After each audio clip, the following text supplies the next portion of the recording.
Everyone, welcome back to the Ask Dr. Be Good show, where we like to show off the neat things that are happening in public education, and in this case, at Legacy Preparatory Charter Academy. We had, a few weeks back, the high school version of the junior ROTC program with the promise that we would see the middle school version not too far in the future, and that future is today. And so without wasting more precious podcast time, because in the podcast world 30 minutes equals 5 minutes. We'll be done in no time.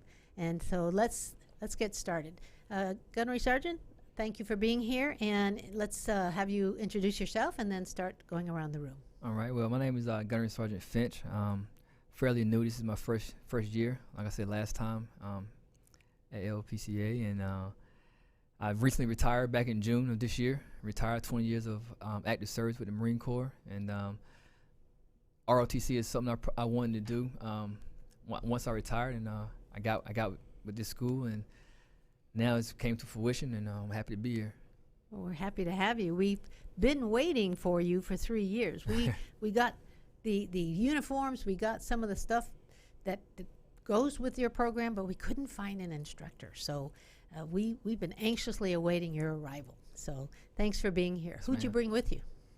I'll start right here. I'll let the cadets kind of introduce themselves, and so we'll go around the room, starting with Lopez, and we'll come around. My name is Santiago Lopez. I'm currently in the 8th grade, and I'm one of the squad leaders in GROTC. My name is Vanessa Catalan. I'm in 8th grade, and I'm the class leader. My name is Brian Lopez, and I'm a cadet. I'm currently in 8th grade as well, and yeah. My name is Nina Uday, and I'm a cadet, and I'm in 8th grade too. All right, well, thank you for being here. Gunnery Sergeant Finch, would you talk to us a little bit about the middle school program, differences, and so forth? All right, so the biggest difference I want to express to a lot of people is that we always call it the JROTC, and JROTC is really the high school form of the program, which is 9th through 12th. So what we have here is what they call the LCC, the Leadership Cadet Corps, which is middle school driven, 6th through 8th grade. But at Mesquite we have just 7th and 8th graders this year.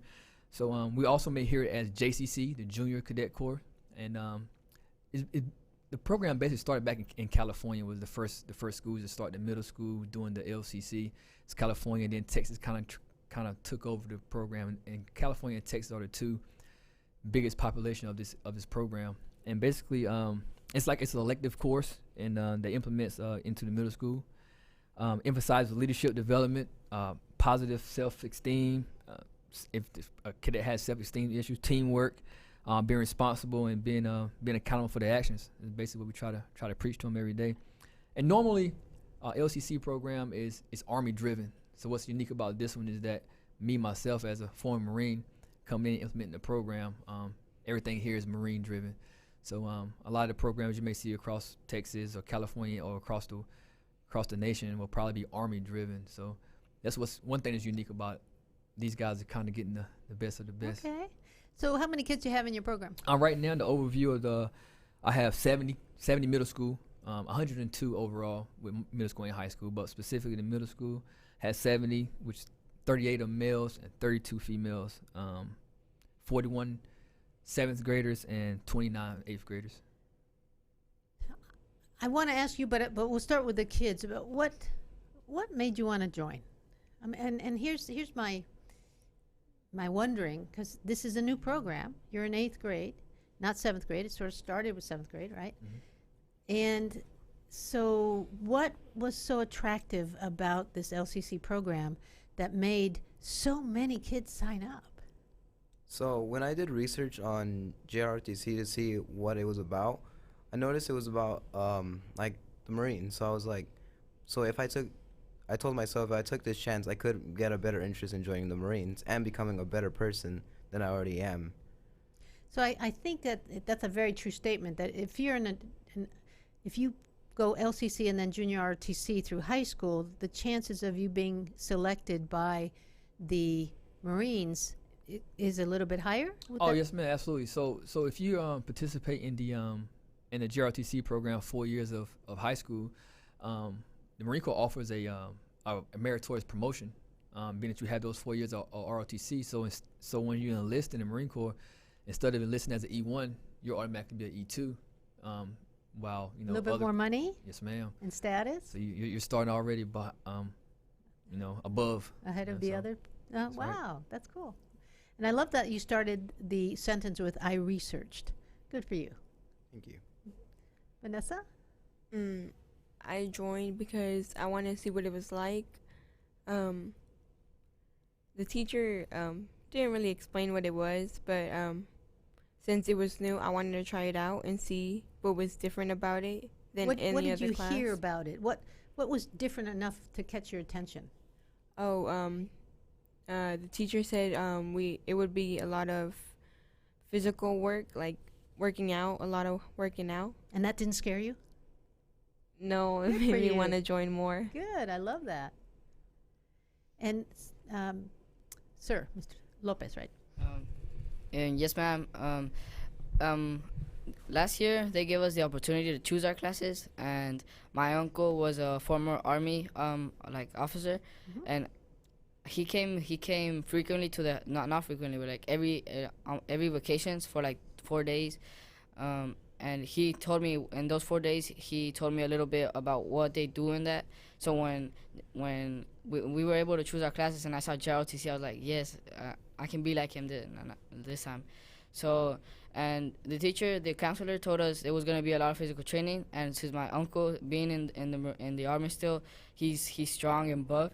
I want to be like that too one day. And so that's one of the reasons I joined. All right. So have you told your uncle? Yes, I told him. Is he proud of you for that? Yes, ma'am. Good. Ina? Well, I joined a little bit like after everybody, and that was because I wasn't really too sure, but they gave me the option to go to JROTC, and I heard other people talk about it, and they were saying like how they liked it so much, so I just decided to go. Okay. So you're trying it out. And that's certainly, middle school is certainly the time to do exactly that. Just like we will have the overview classes for you on the IT and health science so that you can make good decisions at the end of eighth grade as to what instructional path you want to choose in high school. Trying out a program like this in middle school is a really safe thing to do. Can you talk a little bit, Gunnery Sergeant, about the path? Because I know that we talked about it in high school podcast, but I think it's good that we might have some new ears. And they go LCC, and then they go into the high school, and then what happens? What's the best case flow that happens? The best case flow is basically trying to hopefully get them early as possible. 7th grade. In the 7th grade, they're more so. I'm giving them like almost the bare minimum, just introducing them to the program. They're a little bit more immature, a little bit, so just give them the bare minimum. 8th grade, I give them a little bit more, and with its academics, whether it's physical activity, just a little bit more of that, and then hopefully. The goal is to get them to the high school, because I know once they get to the high school, they're going to be there to stay. Because for one, they already have the 2 years of just understanding the basics of what I'm trying to build, and then once they get to the high school, it's almost like they're already indebted in the program. So for the future, I'm looking. The program is going to eventually run itself, because by the time the 7th graders now become in 2 years be 10th graders, they'll already know everything. They'll know all the basics. They'll know what a squad leader is supposed to do, what a class leader is supposed to do. They'll know their job. They'll know everyone that's around them job. So, and the goal is for the program to run itself. And the gunny just comes in, kind of directs the class leader what to do, the class lead make it happen along with the squad leader. So, and then after that, hopefully give them all the tools to be successful. So that for me personally, I would love to see some of these kids now be able to put on a real uniform, after graduation from Legacy, and then we can make some dialogue about what kind of decisions they need to make after that. So it'd be great to see them after high school too. Do they still have does military still have the opportunities like what was offered to my brother? And my brother's he's 55, and yet he joined as a 10th grader in college, so sophomore in college. He had to go to boot camp. Then they waited for him to not only graduate college, but waited for him until he got out of law school. And so they waited for him 5 years. Mm-hmm. And then he went in as a first lieutenant with several years of seniority. Oh, yes. In pay and so forth. Do they offer that still? It does. It's ROTC. Basically, what happens is you leave high school, you go straight to college. You go straight to college to a school. I'll give you an example. I was an NROTC instructor at VMI, Virginia Military Institute, from 2009 to 12. And there I had kids from freshman to senior. And basically they was there to get their degree. And once they graduated school, they would go to what they call OCS, Officer Candidate School. Mm-hmm. Go to Officer Candidate School, and once they complete Officer Candidate School, and it's basically boot camp for officers. Is basically what it is.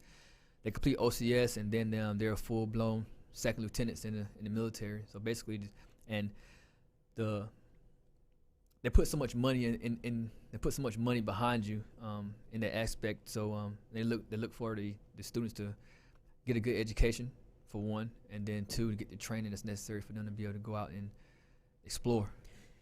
So the military, it's like a give a little, get a little. So they pay for some of your college, or depending on what package you pick, sort of. Yes, and you also could. So for one, you have to have a scholarship. So what happens is you can go to your freshman year without having a scholarship, and you work by your work ethic and putting the extra hours in academically. You can work towards getting a scholarship, because every kid that graduates there is on a scholarship basis. And that's what I mean by they putting the money behind you. So once you get a scholarship, you had basically got a full ride at this point for the rest of the time. And then there is a stay put requirement, right? You have to serve a certain amount of years in the military to sort of pay back that. Yes, once you become an officer, I think for 6 years, depending on your MOS, officer can sign a six year contract. So basically, they're not necessarily paying it back monetarily, but they're paying it back with time. Mm-hmm. For the most part. And so you have the opportunity of learning new skills, or to sharpen the skills that you come in with. If you come in as a lawyer, for example, my brother was a lawyer in Okinawa for 7 years. Yeah. And so certainly he was able to sharpen his skills that he brought in. Other people come in and learn skills, right? They learn how to service planes and so forth, so depending on your level. So it's certainly a give and take. It is, definitely. It is. We talked before the show started about how it impacted your life, it changed your life. I talked a little bit about my son-in-law, who's active Army right now, and he had a tough childhood, and the military has made him into a very good man, father. He just won Base Commander of the Year. Oh, wow. Up in Warren Robins Air Force Base, and so there are opportunities to really do well in the military. Absolutely. And to make yourself have some good career satisfaction. So let's see. What's the number one thing that you have learned, Nina, from the program so far? When I say learned, gotten out of it, seen something, what's the number one thing you... For me, the number one thing that I've learned is probably working with other people as a team, because I'm usually the type of person to want to do everything myself, and with this I've had to learn to do things with other people. And those are career skills. And you, when you were talking earlier, you reminded me of PBL. Now you're reminding me of PBL. So this is a really nice enhancement to our PBL type of school. How about yourself? Yes, ma'am. The main thing I've learned so far being in this program is integrity, because before this, I wasn't really conscious of the things I did good and the things I did bad. But now with this program, I always have that like sense in the back of my mind to always do the good thing, because people are watching me and expect a leader from me. So that's Yeah, when you're wearing that uniform, it changes things, doesn't it? yes, a lot. Yeah, we'll come back to that. Let me finish up with these guys. Vanessa? It has made me more confident, because when we first started out, he would make us read papers out loud about military people. And then now that we're wearing the uniform, we really stick out. And when we go marching, we march in front of people, and they're always looking at us. And You're more comfortable with that now? A little bit prideful? Cool. I like it. A very important lesson I've been taught is leadership. Like when we're marching outside without leaders, mostly every cadet wouldn't really know what to do without leaders. So talk a little bit about your squad position. What squad leader position? How'd you earn it, and what is involved with it? I don't know how I earned it, but what I have to do as a squad leader is that I have to do the right thing so people behind me can also follow the same thing that I'm doing, so the marching can look good. So, Gunnery Sergeant, what did you see in Santiago that made you name him squad leader? For one, he's a very smart kid, and I don't have never had any troubles with him. How I go about picking who my squad leaders are, I kind of evaluate these kids. I have a little chart that they don't know about. I have a little chart that I kind of evaluate them on how they speak, you know, how they interact with people. When I put them in position to be successful, what kind of the feedback I get from them, and just overall confidence. Because if I could put somebody out there that's confident, I know that someone else will be able to follow them. So you didn't realize you were earning it. Yeah.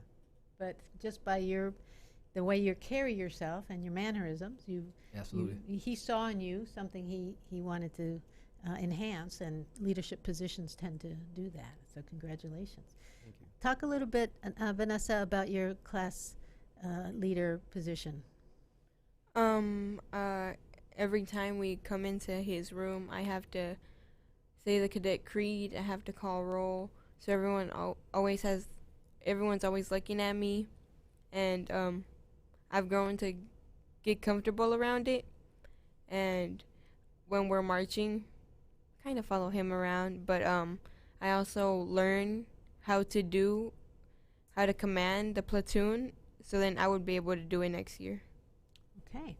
And I'm sure the other half of the table here will be earning their positions very quickly too. You spoke highly of them before yes. we started, so just know that you're doing the right thing. Matter of fact, there was some inferencing about a future position, so it's a how can I say this?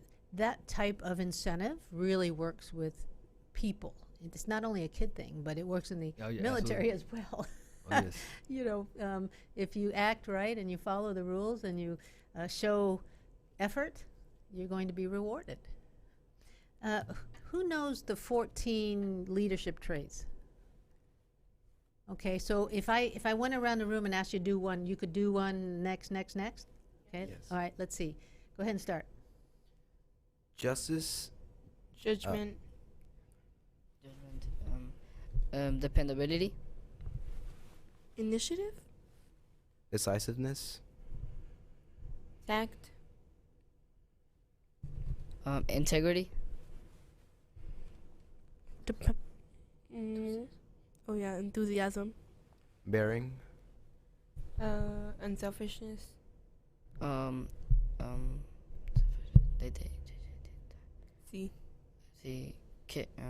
courage, Knowledge. loyalty. endurance. All right. Good job. Is that something you have to say every time you go to class too? How do you learn those?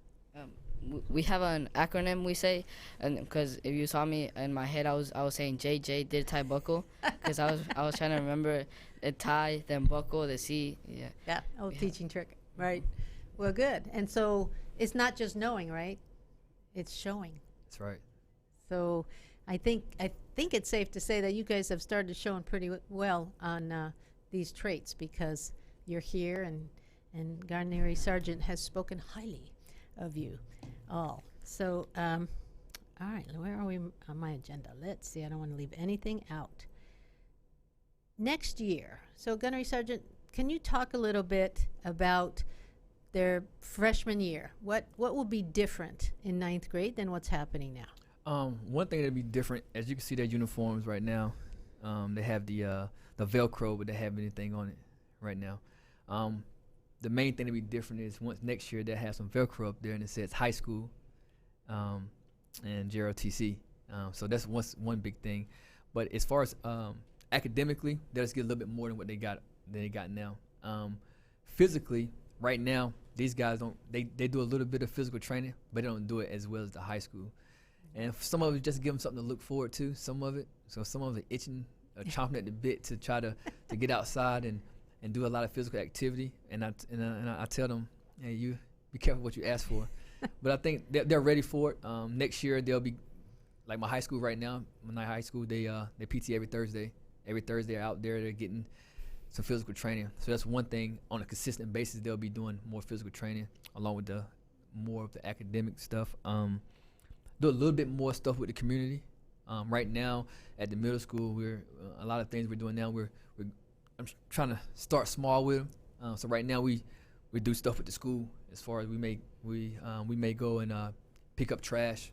We may pick up trash around the school, which is getting them ready for bigger things, like community service.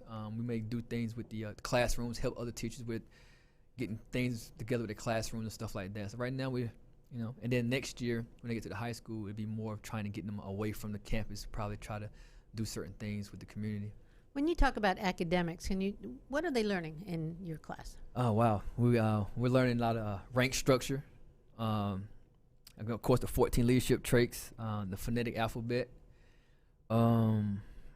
general orders, which is next on the agenda. We're gonna go in right as soon as we get back from Christmas. We're gonna start with the 11 general orders. And what is that? Those are general orders that all Marines have to abide by. Orders that we put in place to make sure that everything is ran smooth. Whether we're in a combat situation or whether we're in garrison, it doesn't matter.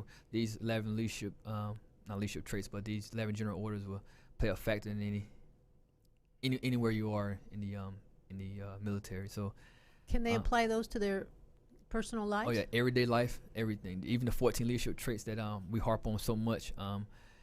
And one thing I haven't taught them yet is that I know you asked them which leadership trait is probably the better one. They're all equally important. Without one, you probably can't have the other, because they all play a part in each other. So, and custom and courtesies. We also learn custom and courtesies. How to salute, just little things that we do on an everyday basis. Now, can we go back to the orders one? Give me some examples of. One would be let's see. After the 14 leadership traits, the JJ did top buckle. So so I'll break it down to you. The first thing they have to learn are the 14 leadership traits. And once they get those down, then when the 11 general orders come, I want to kind of save them for these guys. But one would be to treat everybody with respect and dignity. That are one of the general orders. So are these about how to comport yourself? Yes, basically. Because I know, I mean, we all know, not only from what we've seen in movies, but what I've heard from my dad and my brother who were in the Marines, that you act a certain way when you're out in public, especially around other Marines. Yes. And so those general orders have to do with that. So one would be to take charge of this post and all government property in view.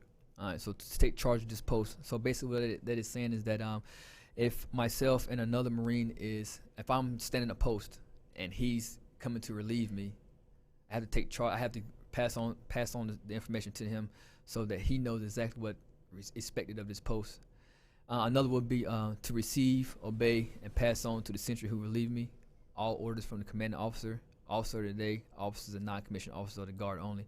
And all this saying is that he takes my post, I receive all the information, I have to make sure that I pass it on to the person that relieves me next.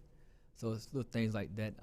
To be especially watchful at night and during the times for challenging all people all on and near my post, and never leave my post without proper authority. Things like that they're learning. It's a lot into it. I'll have to break it down to them Barney style. Sure. But they'll be better people for absolutely.